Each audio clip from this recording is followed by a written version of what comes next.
લીંબડીની ભોગાવો નદીની દયનીય હાલત। સુરેન્દ્રનગરના લીંબડીની સાંસમી ભોગાવો નદીની હાલત અત્યંત દયનીય ને દારૂણ બનવા પામી છે। ત્યારે આ બાબતે વાત કરવામાં આવે તો રાજાશાહી સમયે આ ભોગાવો નદીનું માન અને સન્માન કરવામાં આવતું।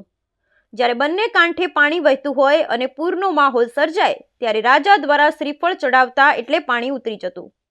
હાલ આ નદી નહીં પણ કાંટાળી ઝાડીનું જંગલ બની ગયું છે। વિડીયોમાં સ્પષ્ટપણે જોઈ શકાય છે કે નદીમાં જ્યાં સુધી નજર નાખો ત્યાં સુધી કાંટાળા બાવળ જ જોવા મળે છે।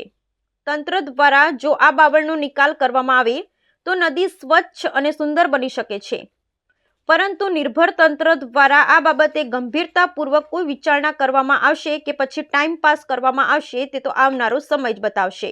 અહેવાલ કલ્પેશ વાઢેર, લોકાર્પણ।